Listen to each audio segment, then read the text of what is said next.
Hatsune Miku, the 3D Vocaloid pop star, and they've made a really cool track with her called Miku. The remixes are coming out soon. We'll actually be playing one of the remixes later on in the show, so make sure you stay tuned. Fresh content here on RedBull Radio. In any case, let Anamanaguchi rather tell you all about Vocaloid. And here we go. You're listening to Red Bull Radio.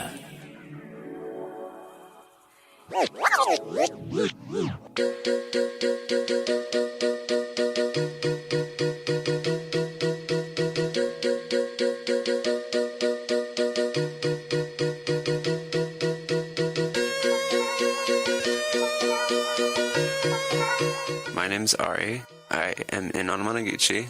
I perform guitar live. I write music. I do assistant creative direction on various projects in Anamanaguchi. And I'm Peter Berkman, and I am also a member of Anamanaguchi, and I play guitar and play around on the computer and all that, the music stuff.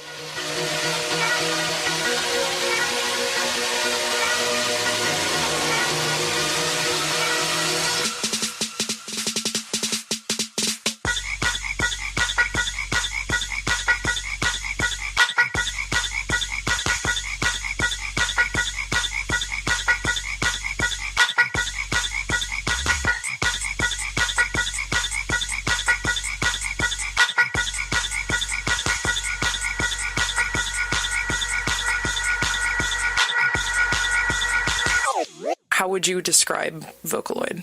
Vocaloid is software that allows you to take tons of recorded samples of human voice that are usually put together in like a library, saying syllables in Japanese, a, I, U, E, O, ka, ki, ku, ke, ko, and arranging them with pitch and like all sorts of effects to basically write music with language the way that you would like a synthesizer or something like that.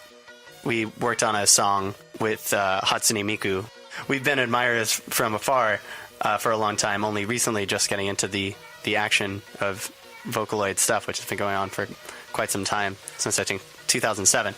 But yeah, I think Hatsune Miku is one of the first, if not the first Vocaloid. Definitely the most successful, I guess. Yeah, the most like recognizable, well-known Vocaloid made by Krypton Future Media. Which, pointing her out, I think is a relevant part to describing Vocaloid, where it's different than just like a voice synthesizer. Yeah. That has existed in the past for a long time, but there's a whole character associated with it. Usually is a huge part of Vocaloid culture, where there's a personality and culture behind it.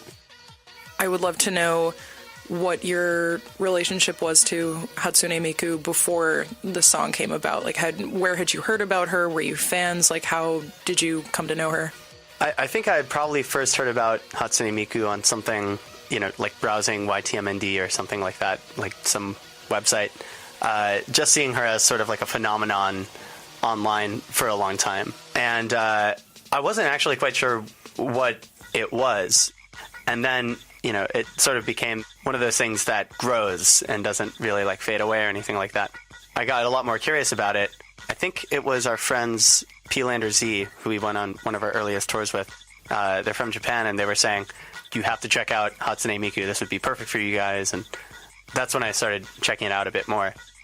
Similarly, I kind of like stumbled into it in pieces. I first would recognize her image and stuff. I remember like the first time I went to Japan, like seeing like a heavy presence of Miku stuff and just being like, oh, I wonder who that is, because I'm not familiar with this character.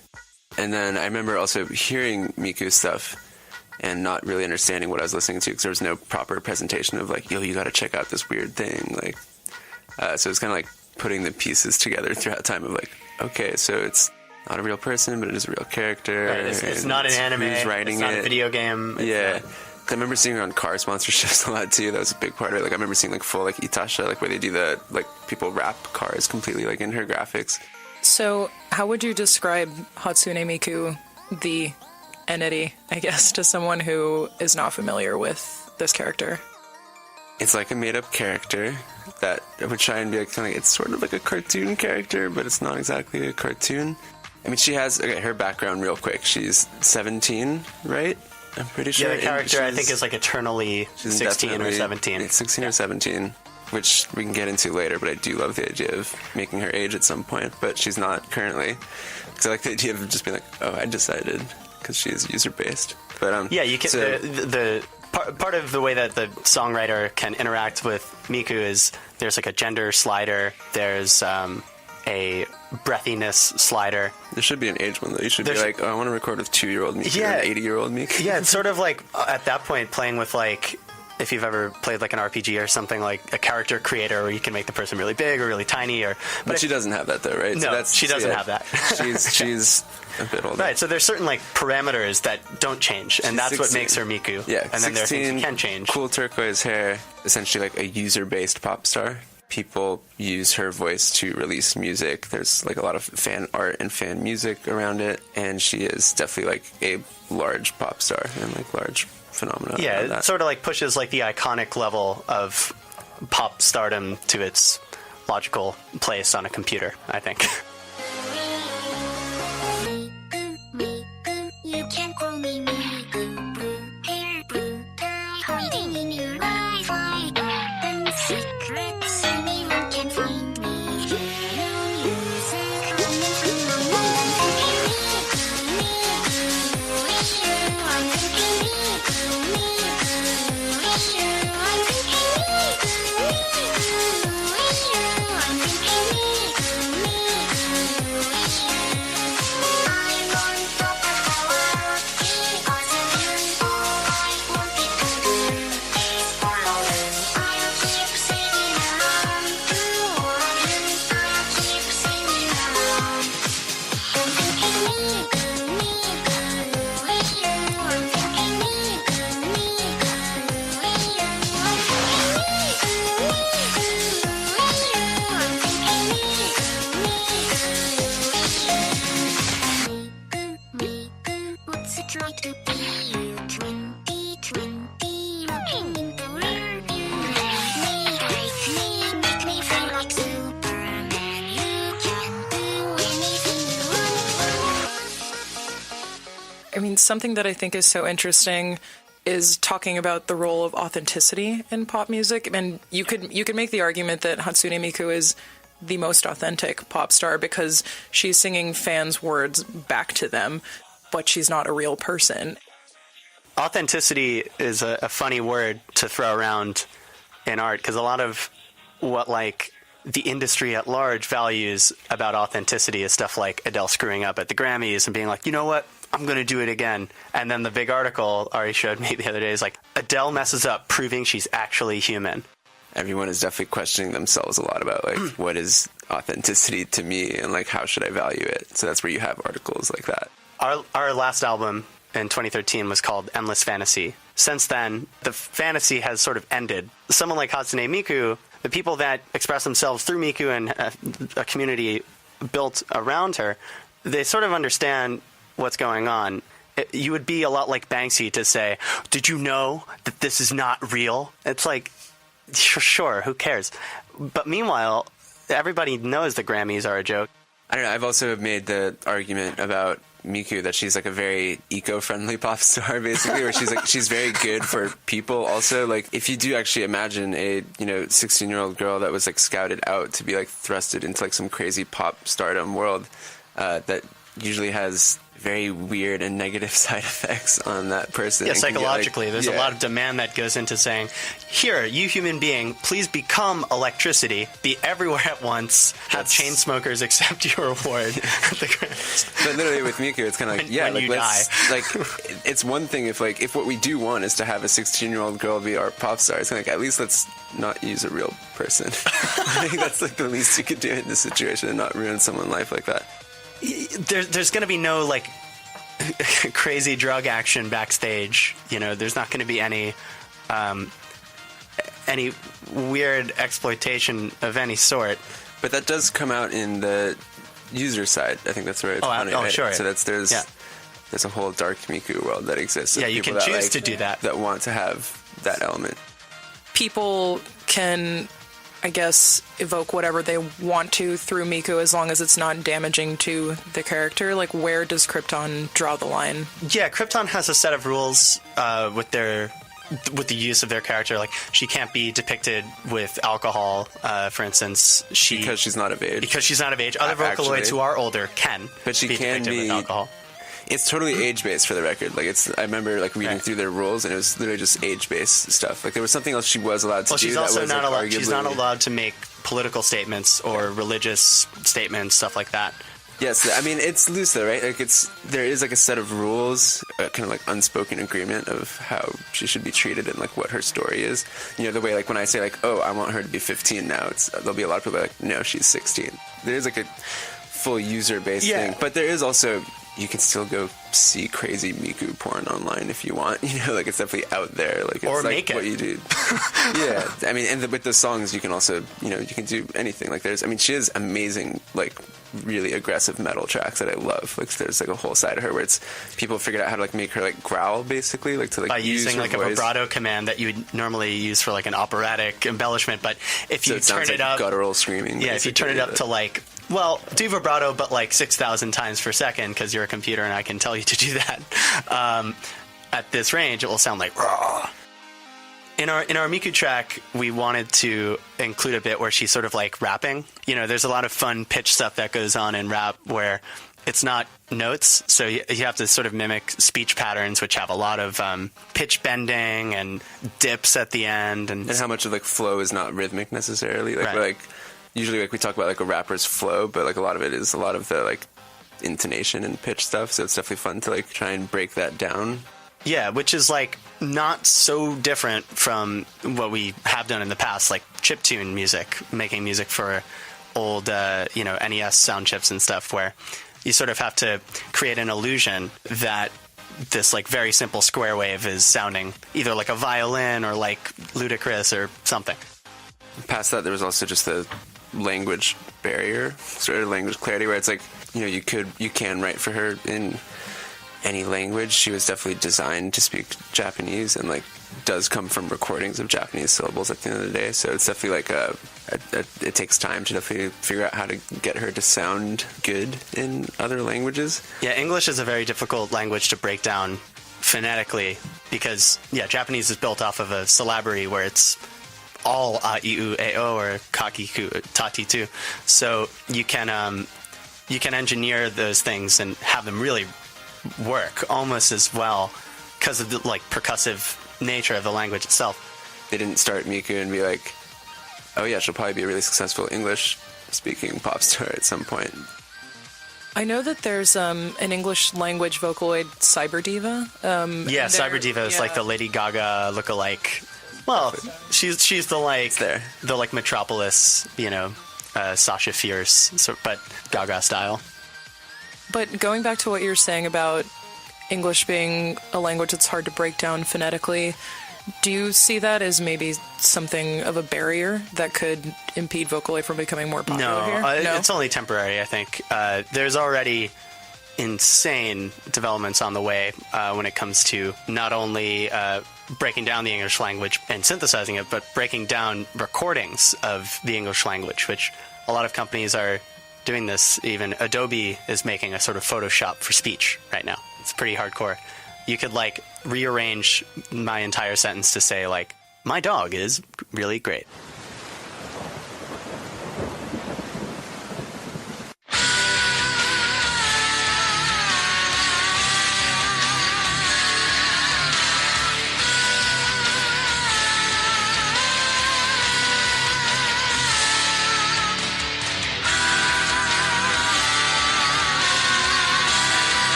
To me, it really seems like Vocaloid is kind of boundless with its possibilities, especially because you can do things with vocals that humans can't really do or can't do readily. Does this have any limitations? Sure. Yeah. Well, human limitations. Well, there's a couple sets of limitations. There's the limitations of your own sort of creative ability to animate the character itself, which comes into like intuition and cleverness and programming, stuff like that. And then there's the sort of imposed limitations that are built in to the sort of like canon itself around the character. Yeah, there's like narrative limitations to it, where when we like performed with her on this tour that we did with her, we had like a big part in like getting to work on how she looks and how she performed our performance, which there were many limitations from their team, but there was also just like creative limitations on our end, where it's like, it'd be really cool if she became a purple blob during this part, because we could just do that. Like, you could totally do it. But then it's like, if the narrative isn't there to kind of like hold it together as to why she's a purple blob. Now, like, yes, it is like endless. You could do anything with her, right? But if there's not really like purpose and reason and narrative, then like those are the limitations, I guess. I can't really make her a purple blob, not because it's not physically possible, it just doesn't really make sense. Yeah, and even beyond Miku, I think there's like sort of emerging world out there of these sort of representational images. I mean, you even have stuff like Gorillaz and Damon Albarn and stuff like that, which is in some degrees further, some degrees, less advanced. But as far as limits go with any software, Vocaloid or otherwise, it's going to be limited to what those chips can do. That's the final limit. Miku represents a really interesting stage in pop culture because Miku can't really have a TV show. She can sponsor things, though, which is strange. So she's sort of like way better than other people can sponsor things too. Right, because she doesn't have to worry about like buying her house and stuff like that. Yeah, she has no like upper hand personal expenses to deal with. But then she also can be sponsored by endless things because she can do whatever 1,000 photo shoots in one day. And Nestle wanted to buy like a Miku sponsorship versus getting them to get a Gaga sponsorship. For Miku, it's like it doesn't cost them anything to be like, yes, she can endorse it, which will be really problematic for people like Gaga that'll then have to compete with that. Well, yeah, Gaga had Hatsune Miku open for her, which is Hatsune Miku's, I think, first outing in the U.S. with real flesh and blood person. And I guess we were the second, perhaps, where we were opening for Miku. So continuing in this trend.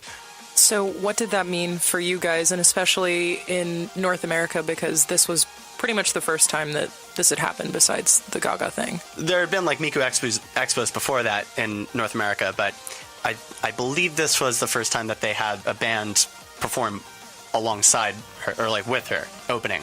I mean, I think everything that she represents and stands for is super like up our alley, just in terms of like our creative interests. So definitely like the highlight of getting to perform with that idea. It was definitely very like fun and motivational to get to do it in North America, because it felt sort of like it'll be fun to like really engage with her outside of like just the Miku fan base and like the Miku community that exists, because it's an amazing community and is really strong.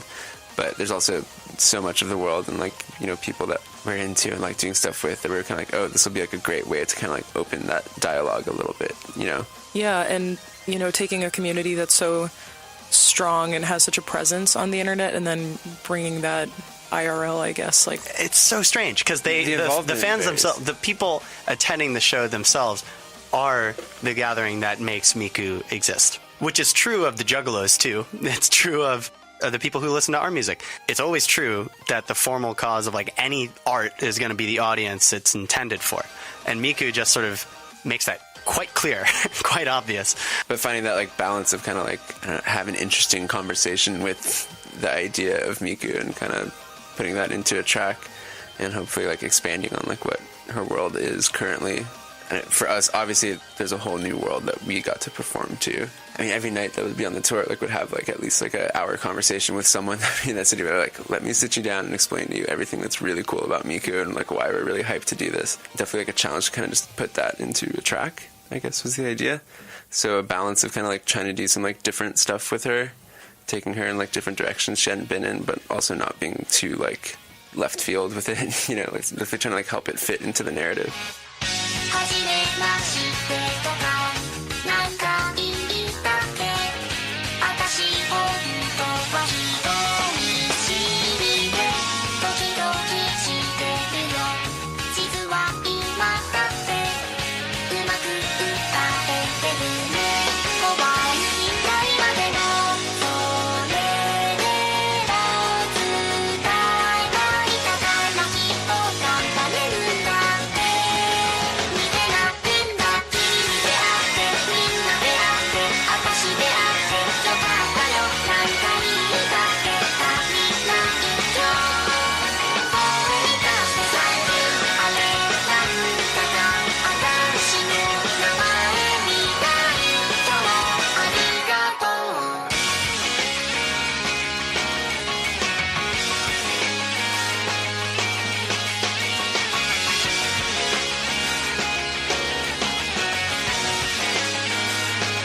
For the shows themselves, what was the reception like? It was pretty remarkable. We would open the show with like a 30-minute set or something, and then Miku would perform with her live band from Japan. They'd perform for maybe about like an hour and a half or 2 hours, and then we'd come back out for the encore performance where we'd begin with one of her classic songs, Sankyu, which is 3-9. It also has to do with the way Miku... It's like all sorts of puns in language that a lot of the community likes to do those sorts of things. So we do that song, and then we'd perform our song, which is simply titled Miku. And her name, Hatsune Miku, translates to first sound of the future. Even for our sets, the audience, who are all sort of equipped with turquoise glow sticks, or color-changing glow sticks if they've ordered them in advance, that change depending on what Vocaloid is up on stage. So they're waving these glow sticks in rhythm to the music that we're playing.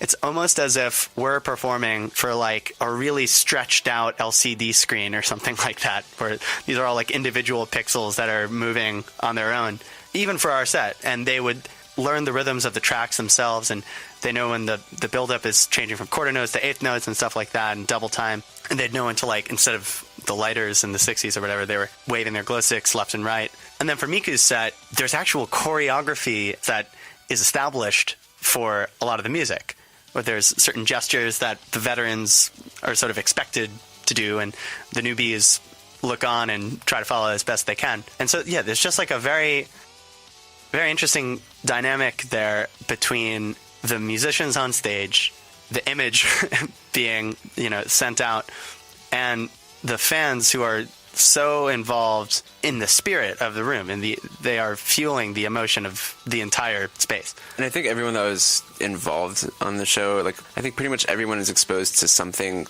like they haven't been exposed to at the show. Like, there's guaranteed like one aspect of it where it's like, oh, I had never seen that. Like the lights are the prime example, right? Where like in the US specifically, like a lot of people are like, this is crazy, I've never seen anything like this, where it's like coordinated sync like light show happening with the fans, even though that has like a strong like that's existed in like idol culture in Japan forever. Seeing it in like a context of it like being us performing, who are like definitely not an idol group, there's definitely like a strange new combination that would happen in every level. Like every combination was kind of like a new combination. Like it's things that have existed and have like serious history in every direction. But I think like the combination during the show is what made it like a very different experience for everyone involved.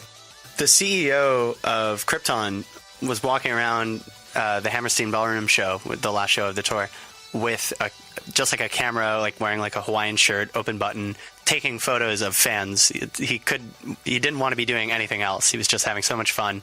He just like earnestly wants to see people smiling and enjoying themselves, and that can be very nice for people who otherwise are stuck on communities that only have representations online. It's great for these people to meet each other face to face and those sorts of things, and sort of breathe together and enjoy live music, which at the end of the day, that's what it is, despite the synthetic components of it. It's a dynamic that feels much more like the sort of, I guess, like DIY world that I guess Vice replaced in Brooklyn with their office than it does with what Hammerstein Ballroom is used to. I think it is perplexing. Like, imagine being born in a world where Hatsune Miku already exists. I guess to bring this all home, because this episode is about kawaii, I guess I'm interested in what Vocaloid and kawaii looks like to you. Kawaii culture is kind of confusing. Yeah, it's pretty. I just don't personally understand exactly what that is. I definitely can understand a lot of stuff that fall into it, and I definitely see how a lot of Miku's stuff could fall in there, and definitely how Vocaloid culture, how it's very like a community-based thing, which definitely you have that with kawaii influence stuff that becomes very community-based. Its role in that culture is unclear. It's definitely very music-based. I mean, all the imagery around Miku is kind of based on stuff that sort of already existed. Like, it's not necessarily like pushing the boundaries of kawaii aesthetics, but the sound is very relevant. And a lot of people producing, I think, are conscious of that and come from that world. Vocaloid also has a lot of potential to exist outside of that world. It's definitely not limited exclusively to like a kawaii sound. A lot of people can feel kind of trapped by kawaii style and aesthetic or whatever that is, and people tend to rebel against it at a certain point because they're kind of like, oh shit, this is too labeled for me, I'm not comfortable with that. Yeah, I think it all comes down to a matter of like tendency that Asian cultures have to get sort of lost in translation when they hit American media.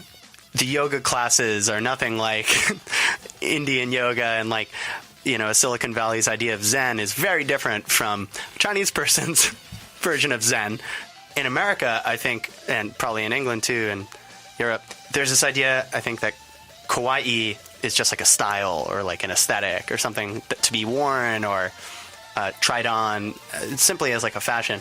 A lot of the surface stuff of big eyes, pastels, colorful stuff, as reflected in sort of Gwen Stefani's recent thing where she tried to make a Nickelodeon show that is like kawaii, like super. I don't know if you saw this. It's unbelievable. Yeah, she's sort of like completely misunderstanding and misrepresent. Well, not her alone, obviously, but those sort of distortions and misunderstandings don't really happen in the Miku community, which seems very like internet driven in its origin. Whereas I feel like a lot of the misunderstandings of kawaii, whatever that is in America, tend to come from an approach that's much more broadcasty. We were in the studio working on a new album, and we started all getting targeted Facebook ads for kawaii sample packs. Oh, yeah, that's right. Like EDM.com was putting out kawaii sample packs that were like anime, like yups, and like, it's like this is going to be the thing. This is going to be the thing that helps you. Yeah, and then like all the art was just kind of like weird variations of like Porter Robinson's Worlds, basically, with like the kind of like, oh, let's just use like the kind of like emoticon and make the cool version of it. But which Porter isn't coming from that extractive world of I'm going to use kawaii to. It was. I just love that. Like we got that as targeted ads. Like while we were working on our album, I was like, this is hilarious. Harajuku, Harajuku. Come on now. HJ5, will come alive. HJ5 in overdrive. Cuckoo, Harajuku. Come on now. HJ5 with your style. Come on, it makes life worthwhile. Cuckoo, Harajuku. Come on now. Say hello to HJ5, a brand new band with their own style. Street to stage, they rock the tour. Friends for life, you know for sure.